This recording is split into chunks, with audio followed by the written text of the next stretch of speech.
Before satellites and fiber optics transmitted information across the United States, there was a Cold War era network called long lines.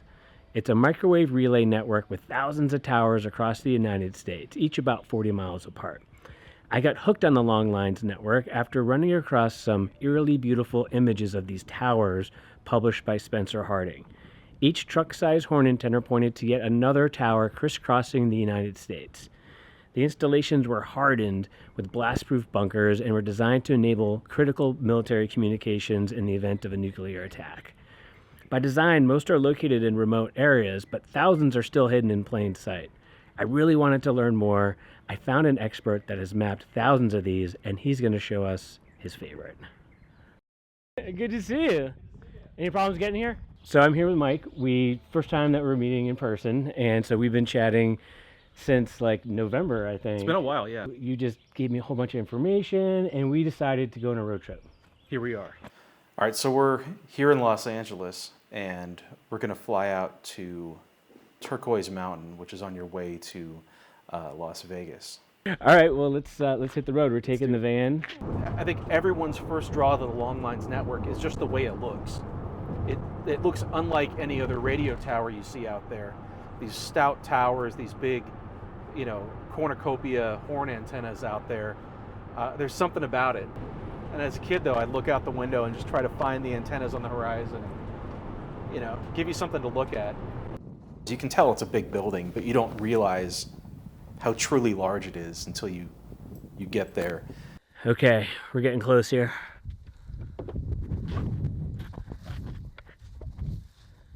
Wow. It's really big, and we are quite literally in the middle of nowhere. BLM land, Mojave Desert, Joshua trees. We've got our analog tree and our digital tree. What a sight to behold. I absolutely love this.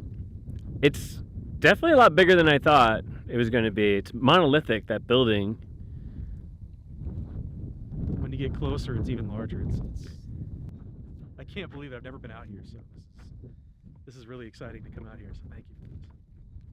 Wait, what do you mean? Well, I've always been on that side. I've never been able to make it out to this side. What do you mean, that side? The highway side. You've never driven up this road? I haven't been able to get up this road, yeah. Really? Every time I've come by, I was either... I thought you've been up here before. Never been up here. So I'm so excited to go up. Oh, wait, this is so cool. Yeah, this is the first time, so I'm really... Oh, wow. So you've never driven up and gotten close at all? Nope. And we're going to go right up to the building. Yeah, this is exciting. All right, we made it to the top. Here we are. I can't believe it. There it is. I just imagine engineers driving up in their Plymouth Valiant through the desert, coming up here and putting in a 12-hour shift. It checks all those boxes. Middle of nowhere, massive building, staffed 24/7, massive tower, loads of antennas, juxtaposition in its best form. That one looks like the wind got it and pulled it from its mount. Those things are usually in there pretty well. So what happened? But the cooler find too is that horn on the left. It's a metal conical horn. Okay. Usually they've got a square aperture, but these have a round aperture on them. They're made by a company called Andrew. So that's a special find. You don't see a lot of those metal horns anymore. Interesting. I mean, this thing is massive. It's got to be 2-3 stories above ground, and I think there's one below ground. And this would have housed all the switching equipment, Autovon, I believe Echo Fox. Autovon was the private internal government communication network.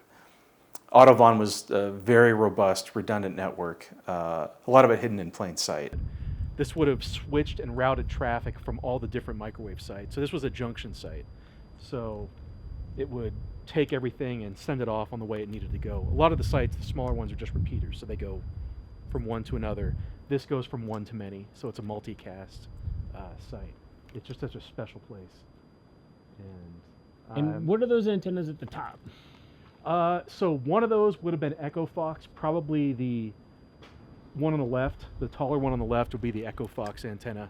If the president wanted to make a phone call, he could be on Air Force One and dial in an Echo Fox base station, which are scattered throughout the country on the map here, marked in yellow. And he could initiate a phone call, and it would go to the White House. and from there it would go out.